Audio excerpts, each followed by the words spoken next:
En esta oportunidad vamos a escuchar pasajes de la conferencia del ex fiscal Martín Salas Segarra, quien mencionó que el pueblo tiene que seguir movilizándose.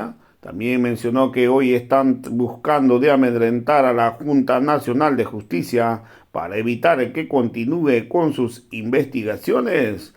También mencionó que hoy el Perú ha sido gobernado hace 40 años por la derecha y que solo se dedicó pues a la corrupción en el Perú. También mencionaron que ahora están buscando puede tomar la Junta Nacional de Justicia y el Jurado Nacional de Elecciones. Vamos a escuchar pasajes de la conferencia que dio al respecto el ex fiscal del Ministerio Público.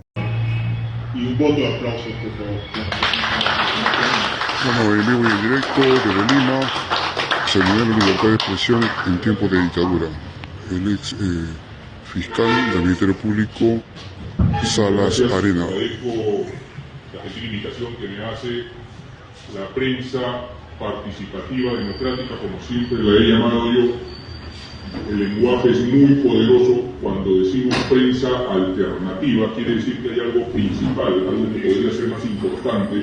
Cuando eso no es cierto ni correcto, como se lo voy a explicar ahora, esa llamada prensa principal o convencional está respondiendo actualmente a los intereses de la corrupción que nos gobierna desde el Parlamento. Ya, ustedes son prensa participativa y democrática, no hay nada alternativo acá, son muy importantes en la recuperación de la democracia en nuestro país. Si me permiten ponerme de pie, ¿sí? Gracias. Agradezco a la periodista Jessica Suyochi, a José Luis Manrique por la invitación y la oportunidad que me otorgan a través de esta prensa participativa democrática de poder ilustrar un poco sobre la libertad de expresión e información, sobre todo en estos tiempos de dictadura que estamos viviendo actualmente en el país. Un nombre preciso y correcto de este seminario: libertad de expresión en tiempos de dictadura. Sí, señores, estamos en dictadura y se lo voy a explicar por qué. Dentro del ámbito jurídico-político, existe el llamado lawfare. El lawfare no es otra cosa que aquella guerra jurídica para derrotar a tu opositor político, donde usas toda la fuerza necesaria que te otorga el ejercer un cargo público para derrotar a tu contrincante. Cuando digo toda la fuerza necesaria, porque es una guerra, es guerra jurídico-política. Cuando digo toda la fuerza necesaria, estamos hablando de quien ostenta este poder político se enfrenta comprando a la justicia, comprando a los medios de prensa, llamados en nuestra patria convencionales o principales, aquellos que salen por la televisión abierta o la prensa escrita. ¿Cómo se desarrolla esta guerra jurídica? Todo empieza desde la campaña política, señores. Los grupos de poder ponen fijación en aquellos potenciales candidatos que consideran ganadores en una contienda electoral. Luego de esa fijación invierten en ellos, obviamente pidiendo algo a cambio. Generalmente piden que ese político empeñe la patria. Estos grupos de poder invierten 3 millones, 5 millones de dólares, 10 millones de dólares para llevar un candidato a la presidencia, para llevar un candidato al Congreso, que luego van a responderle con favores políticos como la generación desde el Congreso de leyes específicas para aquellos, hablemos de nuestro Perú, para aquellos que son dueños de universidades, para aquellos que son dueños de mineras, para aquellos, etcétera, etcétera. ¿No? Después va a saber ese congresista a quien se le facilitó este financiamiento a través de un grupo de poder, presidiendo una comisión, integrando una comisión importante, generando leyes a favor de esos grupos de poder. Cuando no le surte efecto a este grupo de poder la inversión que hizo en campaña, empieza la guerra jurídica. ¿Qué se suscitó en las últimas elecciones, en el último proceso electoral? No se esperaba que un candidato totalmente desconocido, como Pedro Castillo, llegue al poder.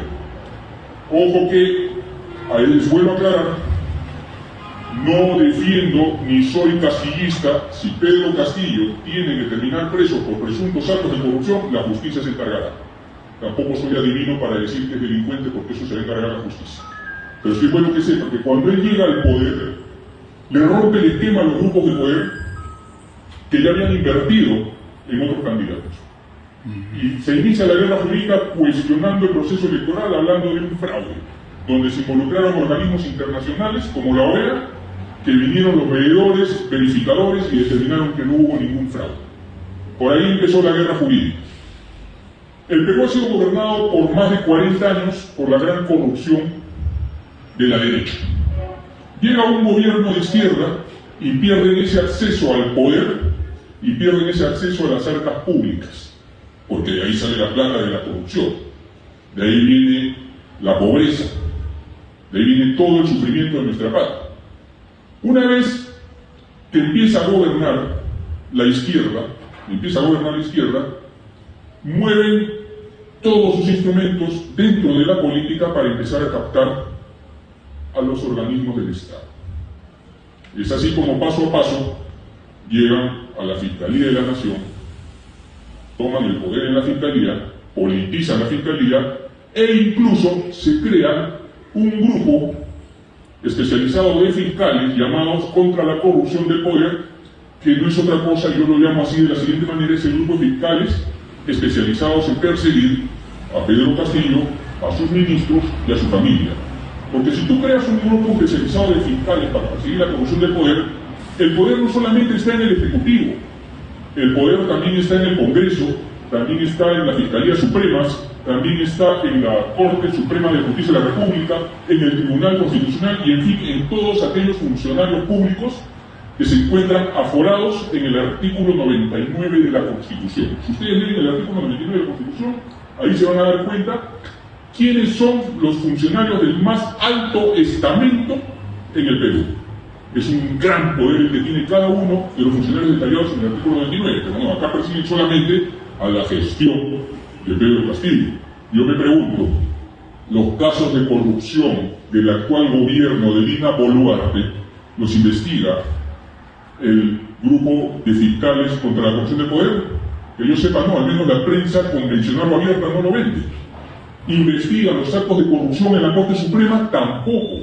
Investiga los actos de corrupción de las Fiscalías Supremas, tampoco. Entonces, vamos a ver que este tipo de especial persigue únicamente a un sector político con nombre propio y a todo su entorno. Repito, no soy defensor de nadie, pero eso es lo que está pasando siempre bajo expresiones objetivas. Tomaron la Fiscalía y el Parlamento y la Fiscalía empiezan a jugar de pared y lo vacan a Pedro Castillo y se generan tratativas y convenios debajo de la mesa con Dina Boluarte. Dentro de ellos, la elección de un defensor del pueblo. Ya tienen a la Defensoría del Pueblo a su lado. ¿Cómo se genera la elección del defensor del pueblo? Mediante un acuerdo de la izquierda y la derecha en el Parlamento. Porque cuando hablamos de dictadura congresal, no hacemos ninguna disquisición. La corrupción que está en dictadura ahorita es tanto de izquierda como de derecha, ya no existe ni izquierda ni derecha. Están viendo sus propios intereses, Jamás hubiésemos pensado que este rezago de la mafia fujimontesinista que está en el Parlamento a través del partido político Fuerza Popular, que dirige la hija del dictador Alberto Fujimori, condenado por corrupción, líder, cabecilla de esta mafia fujimontesinista, que llamaba en campaña política a sus opositores de izquierda, los llamaba terroristas, terrucos, comunistas extremos. ¿Recuerdan ustedes esa época de campaña? ¿Cómo vamos a permitir que un terruco llegue al poder? Es lo que decía este rezago de la mafia fujimontesista. Jamás íbamos a imaginar que ellos iban a sentar con lo que ellos llamaban terroristas a negociar un defensor del pueblo. Ya tiene la Defensoría del Pueblo, sigue la guerra jurídica para copar todos los estamentos del Estado. ¿Qué se suscita? ¿Cuál es la clave acá para tener al Defensor del Pueblo? El Defensor del Pueblo preside la comisión encargada de nombrar a la Junta Nacional de Justicia. ¿Ya? A la Junta Nacional de Justicia. ¿Cuál es la labor de la Junta Nacional de Justicia? Nombra jueces y fiscales de todos los niveles y nombra al jefe de la OMPE y del RENIC, vale decir, del sistema electoral. Entonces, la Junta Nacional de Justicia es vital para los intereses de la corrupción de esta dictadura, tenerla de su lado para poder tener jueces y fiscales a la medida y para tener al sistema electoral a su servicio. Ya tienen al defensor del pueblo, la Corte Suprema. ¿Qué hace la Corte Suprema? El llamado de la dictadura hacia la Corte Suprema es, ¿sabes qué? Silénciame al pueblo, porque ya lo maté, ya lo golpeé, pero no entienden, siguen fastidiando. Hay que encarcelarlos. Siléncialos, sacándole un pronunciamiento donde el derecho de protesta, ahí viene nuestro tema, la libertad de expresión, donde el derecho de protesta, así sea pacífico, y lo dijo la Corte Suprema de manera expresa en la casación 1474 del 2021 de Apurímac, lo dijo este año, en el mes de mayo del 2023, la protesta, el derecho a la protesta no existe. Y la protesta, así sea pacífica, es delito. ¿Qué te está diciendo la Corte Suprema ahí? ¿Para quién trabaja la Corte Suprema para sacar un pronunciamiento así? ¿Qué te está diciendo la Corte Suprema ahí? Te está diciendo, tú no sabes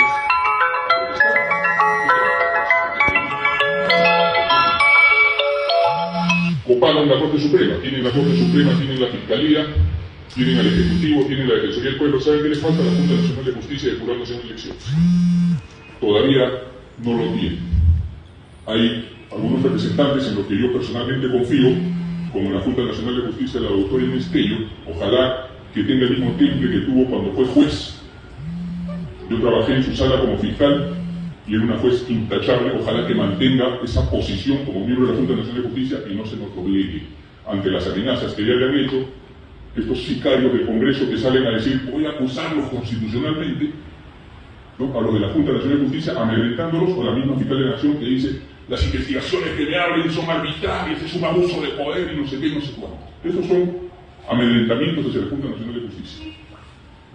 Vamos a ver cómo reaccionan, porque ellos tienen que pronunciarse sobre los cuestionamientos a Patricia Benavides respecto al blindaje que le ha hecho su hermana cambiando al fiscal, al poner a un fiscal que no es especializado en lavado de activos, un fiscal civil, a investigar a un plan de narcotráfico muy conocido, cuestionado por presunto narcotráfico muy conocido en el Perú, que es el Gran de los Sánchez Paredes. Vamos a ver que se suscita a través de la Junta Nacional de Justicia. Y el Jurado Nacional de Elecciones tiene dos representantes que todavía se mantienen firmes: el doctor Salas Arenas, y que lo amenazó de muerte hace unos días, y la doctora Delia Espinosa, que es la representante de la Fiscalía.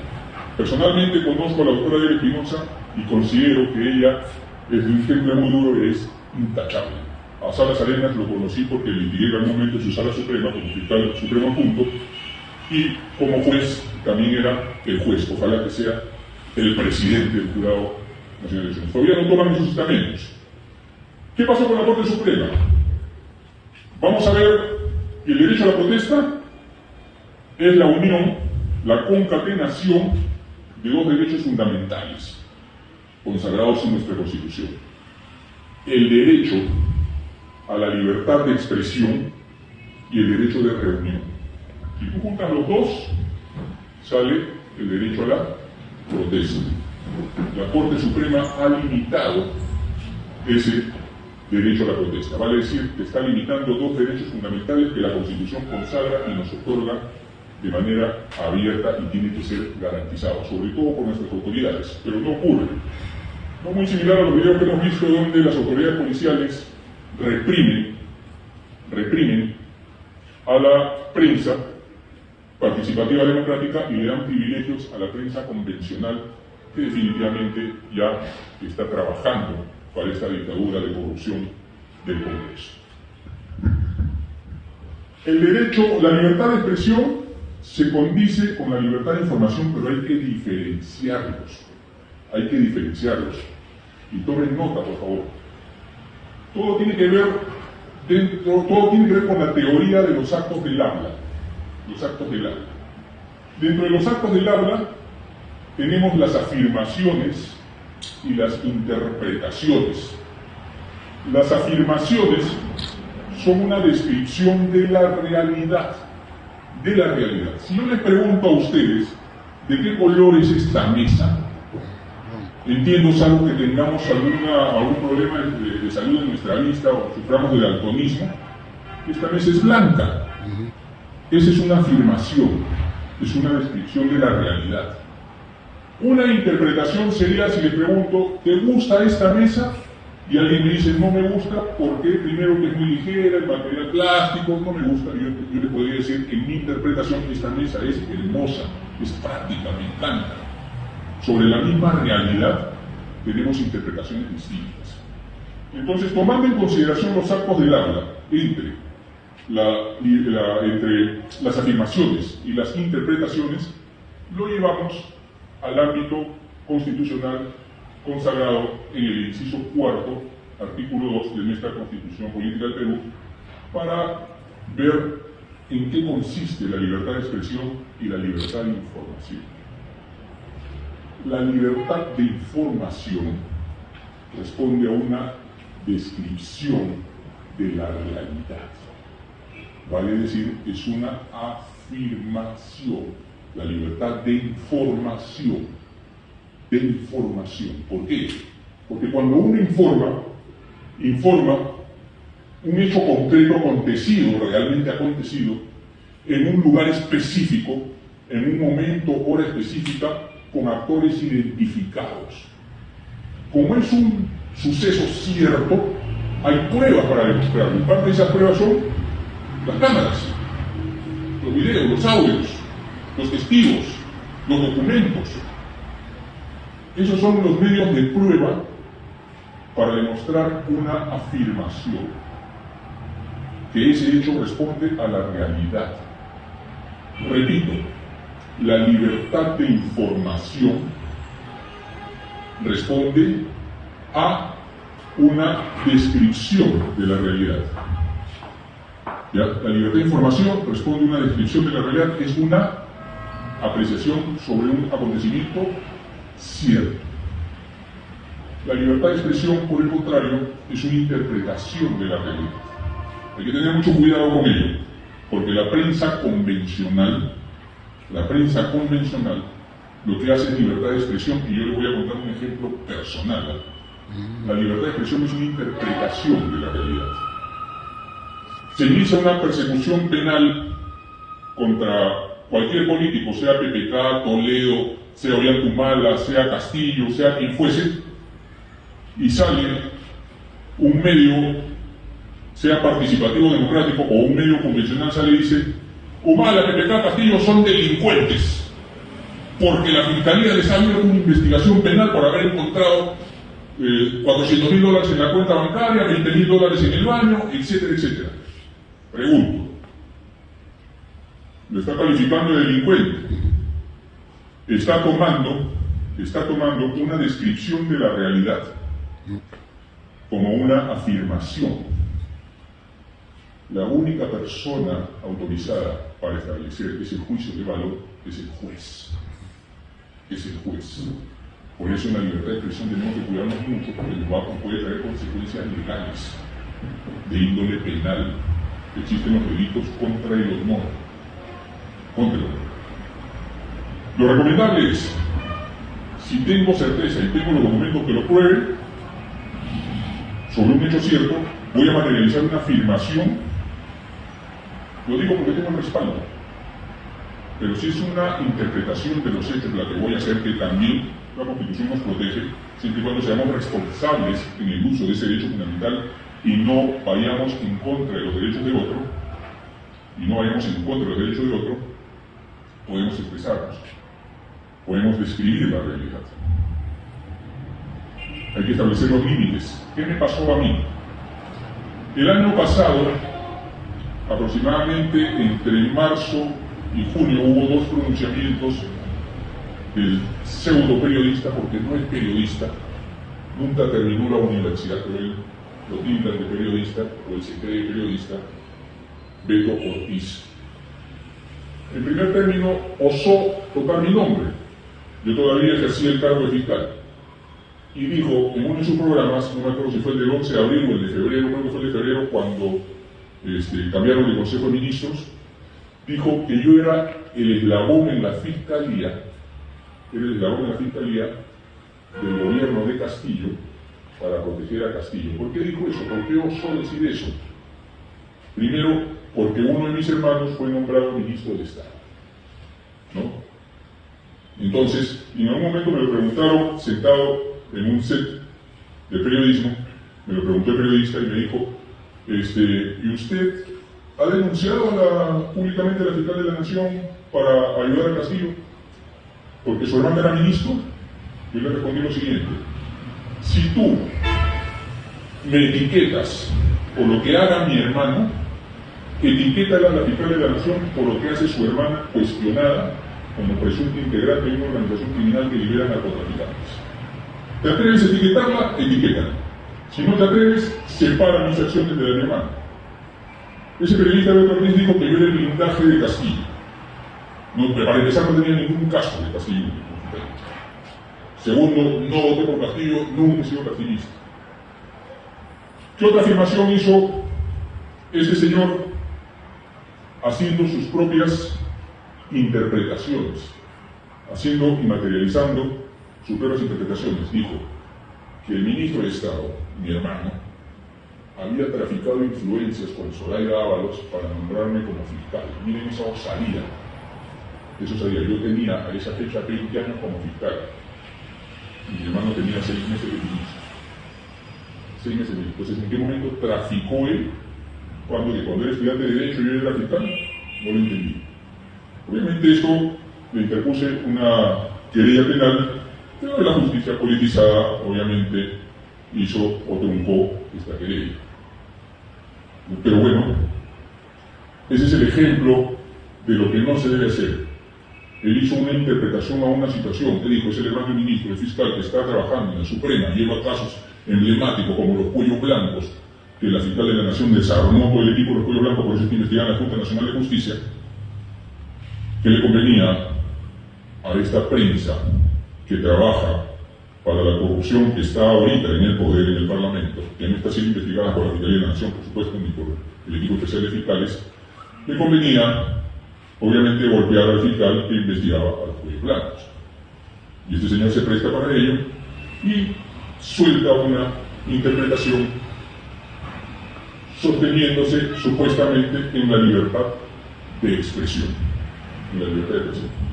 En ese contexto tenemos que tener mucho cuidado, amigos de la prensa participativa y democrática. Hay que saber diferenciar lo que es la libertad de expresión de la libertad de información. La Constitución nos permite expresarnos, nos permite dar opiniones, pero que sean opiniones responsables. ¿Para qué? Para no darle carnecita a nuestros opositores que están en la dictadura, en la actual dictadura, y terminen persiguiéndonos, golpeándonos o encarcelándonos. ¿Y por qué no? Si ya han matado gente, matándonos. Hay que cuidarnos de todo ello. Establecer de manera específica la diferencia entre libertad de expresión y de información es totalmente necesario. Bien, de antemano yo les agradezco por su atención. Si tienen algunas preguntas, quedo a vuestra disposición. No quiero quitarle más tiempo valioso a mis colegas que se encuentran en el panel. Y desde aquí, desde mi posición actual, le digo lo siguiente, a través de ustedes, prensa participativa y democrática, que el pueblo no se silencie, que tildan de terrorista. A nuestro pueblo tan amado lo tildan de terrorista, estos delincuentes que están en el poder. Sigan actuando. Hay una frase que se la voy a mencionar, que no es mía, es una frase histórica que se plasmó en 1861, donde dice: cuando el pueblo se canse de su derecho constitucional de enmendar al gobierno, hará uso de su derecho revolucionario de desmembrar y derrocar a ese gobierno. Si la persona que dijo esto lo dice hoy día en la Plaza 2 de Mayo o en la Plaza San Martín, tengan por seguro que lo encarcelan por terrorismo. ¿Saben quién fue? Abraham Lincoln, el mejor presidente que tuvo Estados Unidos durante la guerra civil de los Estados Unidos. Esas son sus frases, y él también etiquetó la frase que el gobierno es el poder del pueblo, por el pueblo y para el pueblo. Vamos a ver qué diría el gobierno americano si la derecha bruta y achorada con la izquierda bruta y neta que nos gobierna lo tildan de terrorista a ese mejor presidente que tuvo el gobierno de Estados Unidos. Muchas gracias. Agradecemos la ponencia de